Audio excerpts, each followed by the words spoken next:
अंतरिक्ष एक ऐसी जगह जो रहस्यों से भरी है और इसकी विशालता का तो कोई अंदाजा भी नहीं लगा सकता। पता है, जब भी हम रात में आसमान में चमकते तारों को देखते हैं तो हम असल में अतीत में झांक रहे होते हैं। तो चलिए आज हम मिलकर अंतरिक्ष के कुछ ऐसे ही हैरान कर देने वाले राज खोलते हैं जो हमारे ब्रह्मांड की एक बिल्कुल अलग, एक बिल्कुल नई तस्वीर सामने रखेंगे। अच्छा, तो सबसे पहले इसी से शुरुआत करते हैं। हमारे आसपास जो कुछ भी है, ये तारे, ग्रह, ये पहाड़, ये नदियां, हम सब, ये सब मिलकर ब्रह्मांड का सिर्फ 5% हिस्सा बनाते हैं। जी हां, सिर्फ 5%। बाकी का जो 95% है वो है डार्क मैटर और डार्क एनर्जी। दो ऐसी रहस्यमयी चीजें जिन्हें हम देख तक नहीं सकते, और ये आज भी साइंस की सबसे बड़ी पहेलियों में से एक है। मतलब सोच के देखिए, जिस ब्रह्मांड को हम समझने की कोशिश कर रहे हैं उसका ज्यादातर हिस्सा तो हमारी नजरों से ही ओझल है। एक अदृश्य पहेली जो शायद बस इंतजार कर रही है कि कब हम उसे सुलझा पाएं। तो चलिए सबसे पहले ये समझते हैं कि इस विशाल अंतहीन ब्रह्मांड में हमारी अपनी जगह क्या है, हमारी पृथ्वी की हैसियत क्या है। ये बात सच में सोचने पर मजबूर कर देती है ना, कि हम एक बहुत बड़े ब्रह्मांडीय रेगिस्तान में रेत के बस एक छोटे से दाने पर जी रहे हैं, और अब हम ये देखने वाले हैं कि ये रेगिस्तान असल में कितना कितना बड़ा है। जरा इस नंबर पर गौर कीजिए, 13 लाख। हमारे सौरमंडल का जो दिल है, हमारा सूरज, वो इतना ज्यादा बड़ा है कि उसके अंदर हमारी जैसी 13 लाख पृथ्वी आराम से फिट हो सकती हैं। इससे हमारे अपने ग्रह के साइज का थोड़ा अंदाजा लगता है। लेकिन कहानी यहीं खत्म नहीं होती।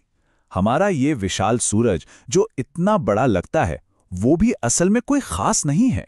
ये तो हमारी अपनी आकाशगंगा मिल्की वे में मौजूद 100 अरब से ज्यादा तारों में से सिर्फ एक है।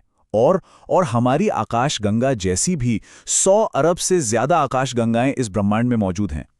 ये स्केल, ये पैमाना सच में दिमाग घुमा देता है। अच्छा, तो इस अनंत ब्रह्मांड से जूम इन करके अब जरा अपने घर के आंगन में चलते हैं, मतलब हमारे अपने सोलर सिस्टम में, और देखते हैं कि यहाँ क्या क्या अजीब और अद्भुत चीजें हमारा इंतजार कर रही हैं। ये सुनने में किसी मजाक जैसा लगता है ना, लेकिन ये 100% सच है। शनि ग्रह जो इतना बड़ा है वो असल में ज्यादातर गैस से बना है। उसकी जो औसत डेंसिटी है वो पानी से भी कम है। तो जरा सोचिए, अगर हमारे पास इतना बड़ा बाथटब हो जिसमें शनि ग्रह को रखा जा सके, तो वो सच में एक बड़ी सी बीच बॉल की तरह पानी पर तैरने लगेगा। एक आम गलतफहमी ये है कि सूरज के सबसे पास होने की वजह से बुध यानी मरकरी सबसे गर्म प्लैनेट होगा, पर ऐसा बिल्कुल नहीं है। हमारे सोलर सिस्टम का सबसे गर्म ग्रह है शुक्र यानी वीनस, और इसकी वजह है उसका बेहद घना कार्बन डाइऑक्साइड का एटमॉस्फेयर, जो गर्मी को एक मोटे कंबल की तरह पकड़ लेता है। ये एक तरह का प्रेशर कुकर इफेक्ट बनाता है, जिससे वहां की सतह का टेम्परेचर हद से ज्यादा बढ़ जाता है। और देखिए ग्रेविटी का असर कितना कमाल का हो सकता है। मान लीजिए धरती पर कोई 1.5 फीट ऊंचा कूद पाता है, तो वही इंसान मंगल ग्रह की कम ग्रेविटी में 3 फीट और चांद पर तो लगभग 10 फीट ऊंची छलांग लगा सकता है। और हमारे इस पड़ोस में अजूबों की तो कोई कमी नहीं है। जैसे कि मंगल ग्रह पर सोलर सिस्टम का सबसे ऊंचा ज्वालामुखी है ओलिम्पस मॉन्स, जो माउंट एवरेस्ट से भी 3 गुना ऊंचा है। और इतना ही नहीं, वहां पर सनसेट लाल नहीं बल्कि नीला होता है। और जब बात बड़े साइज की हो, तो जुपिटर का मशहूर ग्रेट रेड स्पॉट, वो असल में एक तूफान है जो हमारी पृथ्वी से भी बड़ा है और सदियों से वहां चल रहा है। तो चलिए अब अपने सोलर सिस्टम से जरा बाहर निकलते हैं और वापस सितारों और आकाशगंगाओं की दुनिया में चलते हैं। एक ऐसी दुनिया जहां फिजिक्स के नियम और भी ज्यादा अजीब और हैरान करने वाले हैं। ये बात आइंस्टीन के सबसे गहरे ख्यालों में से एक है। देखिए, लाइट की स्पीड बहुत तेज तो है, पर इन्फिनिट नहीं है।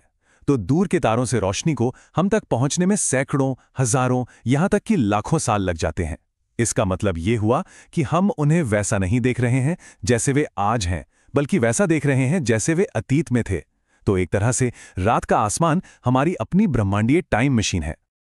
अब एक सवाल, सोचा है कभी कि ब्रह्मांड में सबसे ज्यादा घनी, सबसे ज्यादा भारी चीज क्या हो सकती है? खैर, इसका जवाब सच में चौंकाने वाला है। इसका जवाब है एक न्यूट्रॉन स्टार। ये असल में एक बहुत बड़े तारे के मरने के बाद उसके सुपरनोवा धमाके से बचा हुआ बेहद घना कोर होता है। तो ये कितना घना है, जरा सोचिए।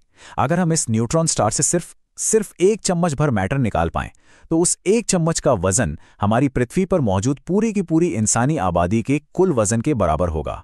सच में ये अविश्वसनीय है। चलिए अब इस ब्रह्मांड की बड़ी बड़ी बातों से वापस इंसानी तजर्बे पर आते हैं। देखते हैं कि अंतरिक्ष का ये अजीब माहौल हम इंसानों पर क्या असर डालता है। चांद पर ना तो हवा है और ना ही पानी। इसका सीधा सा मतलब है कि 1969 में अपोलो एस्ट्रोनॉट्स के छोड़े गए पैरों के निशान और हाल ही में भारत के चंद्रयान 3 रोवर के बनाए गए इसरो के निशान, ये सब लाखों सालों तक वैसे के वैसे ही बने रहेंगे, जब तक कि कोई उल्कापिंड आकर उन पर ना गिरे। ये चांद पर छोड़ी गई एक कभी ना मिटने वाली विरासत है। और जीरो ग्रेविटी में रहना हमारे शरीर के लिए बहुत ही अजीब होता है। जैसे वहाँ एस्ट्रोनॉट्स की लंबाई 2 इंच तक बढ़ जाती है क्योंकि उनकी रीढ़ की हड्डी फैल जाती है। वहाँ रोना भी नामुमकिन है क्योंकि आंसू नीचे गिरते ही नहीं, बस आंखों पर एक बुलबुले की तरह जमा हो जाते हैं। और तो और वहाँ डकार भी नहीं ले सकते क्योंकि पेट में गैस और लिक्विड अलग ही नहीं हो पाते। यहाँ तक कि एस्ट्रोनॉट्स बताते हैं कि स्पेस की अपनी एक अलग ही महक है, किसी गर्म धातु या वेल्डिंग के धुएं जैसी। एक बहुत मशहूर कहानी है कि चीन की महान दीवार अंतरिक्ष से दिखाई देती है, लेकिन ये सिर्फ एक मिथक है। असल में वो इतनी पतली है कि उसे इतनी दूर से देख पाना नामुमकिन है। हाँ, लेकिन इंसानों की बनाई एक चीज वहां से जरूर साफ दिखती है, और वो है बड़े बड़े शहरों के ऊपर फैला वायु प्रदूषण, जो स्पेस से एक धुंधले बादल की तरह नजर आता है। तो चलिए अब हम पहुंचते हैं अपने आखिरी हिस्से में। यहाँ हम कुछ ऐसी घटनाओं और ऐसी दुनियाओं पर नजर डालेंगे जो या तो आज भी अनसुलझी पहेलियां हैं या फिर हमारी कल्पना से भी कहीं ज्यादा अजीब हैं। स्पेस के वैक्यूम यानी निर्वात में एक बहुत ही अजीब चीज होती है जिसे कहते हैं कोल्ड वेल्डिंग। इसका मतलब है कि अगर वहां पर एक ही मेटल के 2 साफ टुकड़े एक दूसरे को छू लें तो वो बिना किसी गर्मी या दबाव के अपने आप ही हमेशा के लिए जुड़ जाएंगे। ऐसा इसलिए होता है क्योंकि धरती की तरह वहां हवा की कोई परत नहीं होती, तो मेटल के एटम्स को यह पता ही नहीं चलता कि वो 2 अलग अलग टुकड़े हैं। हमारा ब्रह्मांड ऐसी दुनियाओं से भरा पड़ा है जो किसी साइंस फिक्शन फिल्म की कहानी लगती हैं। जैसे कि एक ग्रह है 55 कैंक्री ए, जो हमसे 40 प्रकाश वर्ष दूर है और माना जाता है कि ये ग्रह ज्यादातर हीरे का बना है। जी हाँ, एक असली खजाने वाली दुनिया। और हमारे अपने सोलर सिस्टम में शनि का एक चांद है टाइटन। ये धरती के अलावा एकमात्र ऐसी जगह है जहां तरल नदियां, झीलें और समंदर हैं। बस फर्क इतना है कि वो पानी के नहीं बल्कि लिक्विड मीथेन के हैं। तो हमने ब्रह्मांड के कुछ सबसे अविश्वसनीय और हैरान कर देने वाले तथ्यों को जाना, लेकिन इन सभी रहस्यों के बीच शायद सबसे बड़ा रहस्य, सबसे बड़ा सवाल एक ही है। क्या इस अनंत अंतहीन विस्तार में हम अकेले हैं? ये एक ऐसा सवाल है जो शायद हमें हमेशा और ज्यादा खोज करने के लिए प्रेरित करता रहेगा।